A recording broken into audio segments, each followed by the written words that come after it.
बबलू माझ्या अंगावरती पडला आणि मला म्हणाला की आता मला काहीही सहन होत नाहीये, मला खूप कसं तरी होत आहे. तो त्याचं मन माझ्यासमोर मोकळं करत होता. मला देखील त्याच्यासारखंच होत होतं. त्याची आणि माझी अवस्था खरंच एक सारखी होती. तो मला म्हणाला की मला सगळं काही तुमच्यासोबत आत्ता करायचं आहे. आता मी या गोष्टी सहन करू शकत नाही. त्याची बायको त्याला काय करू देत नव्हती म्हणून तो माझ्याकडे येत होता आणि माझा नवरा देखील मला सोडून लांब शहरात राहत होता म्हणून मला देखील बबलू हवा हवासा वाटत होता. मी बबलूला म्हणाले की हो बबलू, पण थोडंसं थांबा तरी. तर बबलू मला म्हणाला की वहिनी, मी आज कसलंच थांबू शकत नाही, मला कसलंच कंट्रोल होत नाहीये, मला आत्ताच्या आत्ता सगळं काही करायचं आहे, मला फक्त आणि फक्त तुम्ही हव्या आहात, असं बबलू मला म्हणू लागला. त्याने सरळ माझं गाऊन काढायला सुरुवात केली आणि माझं गाऊन काढून लांब फेकून दिलं आणि माझ्याकडे एक टक लावून बघू लागला. मला त्याच्या बघण्याचं हसू आलं आणि मी त्याला म्हणाले की आता फक्त बघतच राहणार आहात का काही करणार पण आहात. तेवढ्यात त्याने त्याचे कपडे देखील काढायला सुरुवात केली. त्याने त्याचे कपडे काढून माझ्यावरती प्रेम करू लागला. खरं सांगू तुम्हाला, तो खूप ताकद होती बबलू मध्ये. बबलू हा खूप स्ट्रॉंग होता. मला तो आवडला होता. त्याने बोलल्याप्रमाणे प्रामाणिकपणे तो माझ्या नवऱ्याचं काम करत होता. खूप प्रेम केलं त्यांनी त्या रात्री माझ्यावरती आणि मी देखील त्याच्यावरती खूप प्रेम केलं. तो माझ्या प्रत्येक गोष्टीकडे लक्ष देत होता. मला काय हवं आहे, काय नको आहे, माझ्या प्रत्येक गोष्ट तो पाहत होता.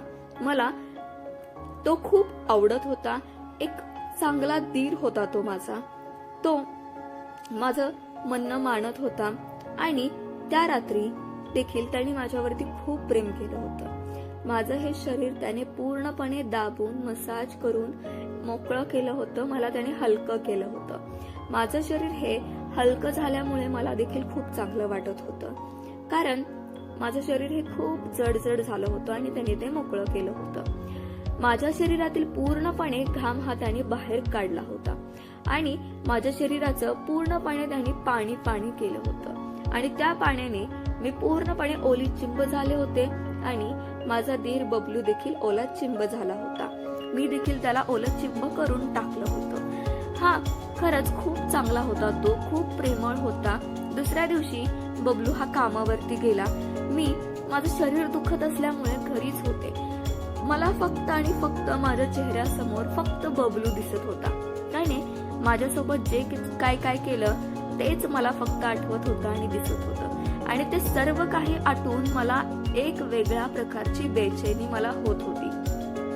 मी बबलूला फोन लावला आणि त्यांना म्हणाले की मला खूप कसं तरी होत आहे, मला तुमची खरंच खूप गरज आहे, तुम्ही लवकर घरी या. मी असं म्हटल्यानंतर बबलू शेतातली सर्व कामं सोडून धावत घरी आला आणि मला म्हणाला की वहिनी, मला देखील फक्त आणि फक्त तुमची आठवण येत होती.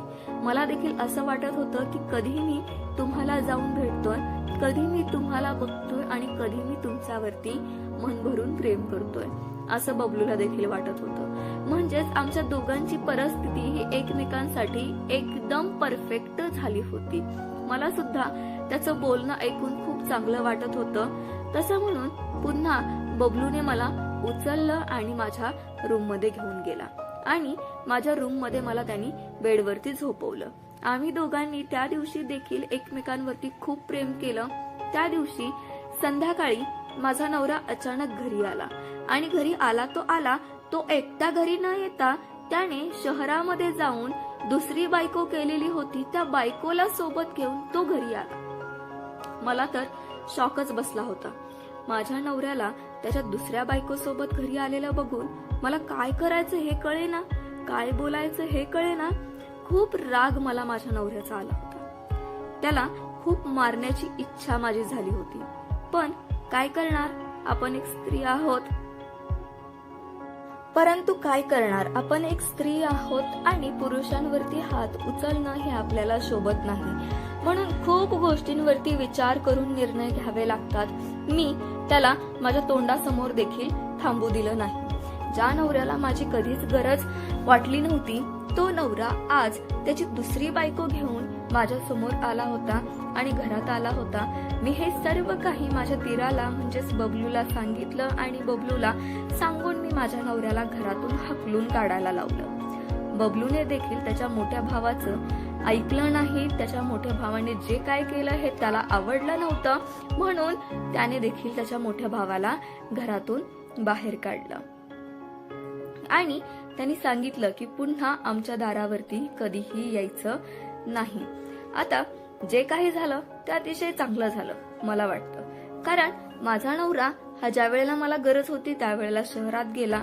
शहरात जाऊन त्याने तिथे दुसरी बायको केली आणि त्या बायको सोबत तो रोज खुश आणि आनंदात राहत होता.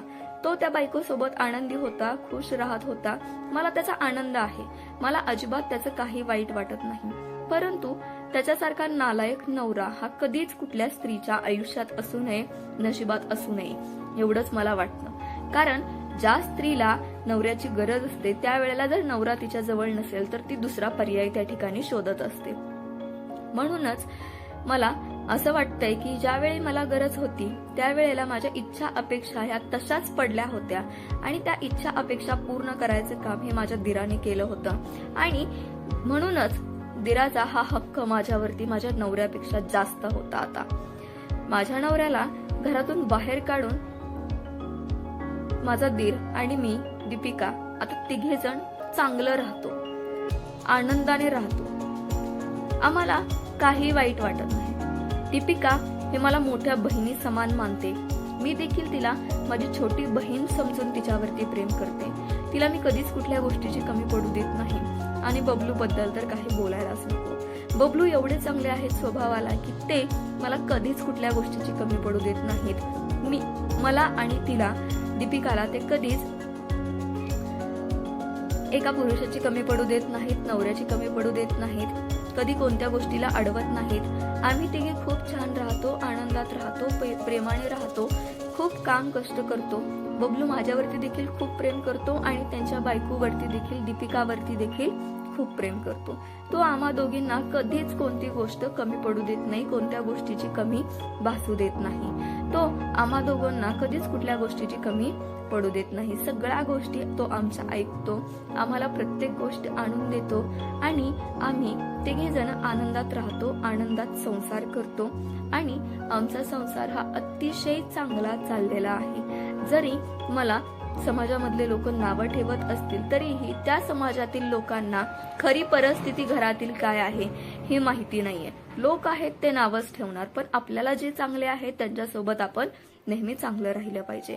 माझ्या दिराने माझ्यावरती खूप प्रेम केलं आहे याचा मला आनंद आहे आणि त्या आनंदातच आता मी आयुष्य माझं काढत आहे. प्रेक्षकांनो, आपल्याला ज्या वेळेला ज्या व्यक्तीची गरज होती त्या व्यक्तीने आपल्याला जर योग्य वेळेला मदत केली तर आपण त्या व्यक्तीला कधीच विसरू शकत नाही आणि जी व्यक्ती त्या गरजेच्या वेळेला आपल्याला सोडून निघून गेली त्या व्यक्तीला आपण कधीच लक्षात ठेवू शकत नाही.